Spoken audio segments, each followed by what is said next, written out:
ప్రభునందు ప్రియమైనటువంటి వారులారా, మన ప్రభువును రక్షకున్నటువంటి యేసుక్రీస్తు వారి యొక్క శుభనామములో మీ అందరికీ నా హృదయపూర్వకమైన శుభములు, వందనములు తెలియజేయుచున్నాను. ఉదయకాల సమయంలో దేవుని వాక్యాన్ని ధ్యానం చేసుకుందాము. ఈరోజు వాక్య ధ్యానము కొరకు మనం తీసుకున్నటువంటి లేఖన భాగం సామెతల గ్రంథము 11వ అధ్యాయం 4వ వచనం.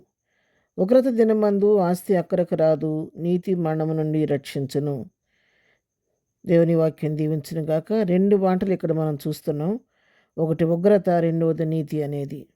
ఈ రెండు విషయాల గురించి క్లుప్తంగా ధ్యానం చేద్దాము. ఉగ్రత అనేది మరి భక్తిహీనుల కొరకు సిద్ధపరిచిన ఉగ్రత అనేది ఉందని మన అందరికీ తెలుసు. దేవుని దగ్గర నుండి ఉగ్రత రాబోతుందని తెలుసు. కానీ ఆ ఉగ్రత వచ్చినప్పుడు మనకున్నటువంటి ఆస్తి, అంతస్తు, హోదా ఏవి కూడా మనని ఉగ్రత నుంచి తప్పించవు. కానీ నీతి మరణం నుండి మనం రక్షిస్తున్న సత్యాన్ని ఇక్కడ వాక్యం ద్వారా తెలుసుకుంటున్నాం. ఉగ్రత దినమందు ఆస్తి అక్కడకు రాదా. అసలు ఉగ్రత ఎవరి మీదకి వస్తనే విషయాన్ని మొదట మనం తెలుసుకుందాం. ఇర్మీయా గ్రంథం 30వ అధ్యాయం 23వ వచనం చదువుకుందాం.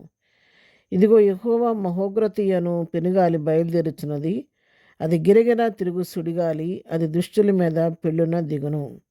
చూసారా, యెహోవా మహోగ్రతయను పెనుగాలి బయలుదేరిందంట. అది గిరగిర తిరుగు సుడిగాలి, అది దుష్టుల మీదకి పెళ్ళున దిగుద్దంట. ఆ ఉగ్రత అనేది దుష్టుల మీదకి పెళ్ళున దిగుద్దనే సత్యాన్ని ఇక్కడ వాక్యం ద్వారా మనం తెలుసుకుంటున్నాం. అయితే మరి ఈ ఉగ్రత నుంచి నేను తప్పించబడాలి అంటే ఎలాగ తప్పించబడతాము? ఆస్తి వలన తప్పించబడమని తెలుసుకున్నాం. మరి ఎలా తప్పించబడతాము అంటే రోమీయులకు రాసిన పత్రిక 5వ అధ్యాయం 9వ వచనం.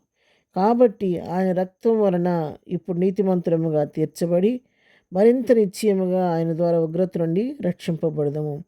ఉగ్రత నుంచి తప్పించబడడానికి చేయవలసింది ఏంటంటే ఏమి లేదండి.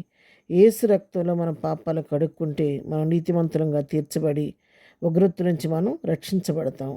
మన కొరకు బలి అయిపోయినటువంటి యేసు రక్తాన్ని మనం జ్ఞాపకం చేసుకొని ఆ రక్తంలో మన యొక్క ప్రతి పాపాన్ని కడుక్కున్నట్లయితే, మన విధేయతలన్నీ ఒప్పుకున్నట్లయితే దేవుని సన్నిధిలో దయామడిన దేవుడు, ప్రేమ కలిగిన దేవుడు, జాలి కలిగిన దేవుడు, మనం నా కొరకు నీ కొరకు బలి అయిపోయిన సిలువలో బలి అయిన యేసుక్రీస్తు ఆయన రక్తంలో మనం కడిగి శుద్ధి చేసి మన నీతిమంతులుగా తీరుస్తాడు.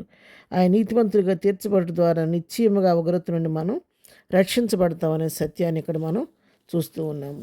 ఎందుకంటే ఎవరు నశించిపోవటం దేవునికి ఇష్టం లేదు. ప్రభు వారి లోకానికి వచ్చిందే రక్షించడానికి.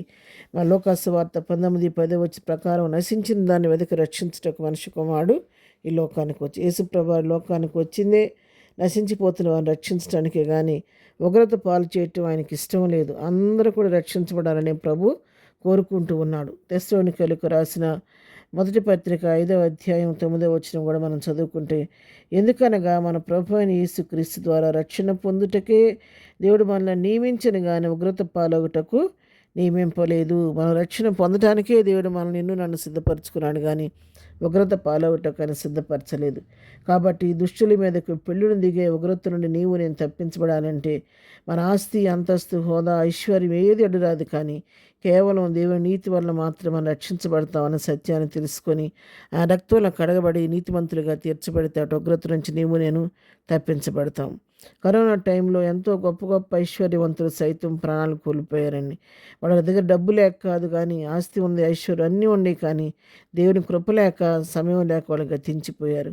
ప్రియులారా, ఈ ఉదయకాల సమయం మనం ఇంకా సజీవులంగా ఉండి ప్రభుని స్తుతించగలుగుతున్నాం అంటే అది కేవలం దేవుని ఉచితమైన కృప మాత్రమే, కానీ మన గొప్పతనం మాత్రం కాదు. కాబట్టి ప్రభా, ఇటువంటి భయంకర పరిస్థితులు నన్ను సజీవురాలుగా ఉంచేవు కాబట్టి నీ కృపను బట్టి వందనాలని దేవుని స్తుతిస్తూ, మరి మన ఒకవేళ ఎంతవరకు దేవుని నీతిని నెరవేర్చకపోతే ఆ ఉగ్రత అనే దినం రాకముందే దేవుని నీతిని నెరవేర్చి ఉగ్రత నుంచి తప్పించబడాలని ప్రభువు కోరుకుంటున్నాడు.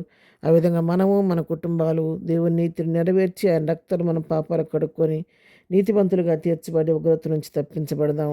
అలాంటి కృపా ధన్యత ప్రభు మనకందరికీ దయచేయను గాక. ఆమేన్. ప్రార్థన. ప్రేమగల తండ్రి, పరిశుద్ధుడైన మా ప్రియ ప్రభువా, ఉదయకాల వాక్యం వింటున్న ప్రియులందరినీ దీవించి ఆశీర్వదించండి. ప్రతివారు ప్రభాని నీతిని నెరవేర్చి రక్తంలో తమ పాపాలు కడగబడిన ఆయన అయ్యా ఉగ్రత నుంచి తప్పించబడటానికి సహాయం చేయండి. ఇంకా ఎవరైతే రక్షణ పొందలేదో అటు వారందరికీ రక్షణ దయచేయండి. ప్రభా, నీ కృపకు పాత్రలుగా చేయండి. దినవనైనా మా ప్రియ అటు వెళుతున్న మార్గాల్లో నీ కాపుదలు దయచేయండి. చేస్తున్న పనిపాట్లో నీ ఆశీర్వాదం దయచేయండి. ఇదైనా బర్త్డే జరుపుకున్న బిడ్డలను దీవించి ఆశీర్వదించండి. వివాహ పర్వదినం జరుపుకున్న బిడ్డలను దీవించి ఆశీర్దించి నెమ్మది దయచేయండి. ఎగ్జామ్స్ రాస్తున్న బిడ్డలకి నీ కృపా జ్ఞానం ఇచ్చి నడిపించమని, ఈ దినమంతా నీ కృపాక్షేమాలు తోడుగా ఇచ్చి మమ్మల్ని నడిపించి కృపలో భద్రపరచమని యేసునామములో ప్రార్థించి అడిగి పొందుకొని ఉన్నాము తండ్రి. ఆమెన్. ప్రభు కృప సదాకాలము మనందరికీ తోడై ఉండి నడిపించునుగాక. ఆమెన్.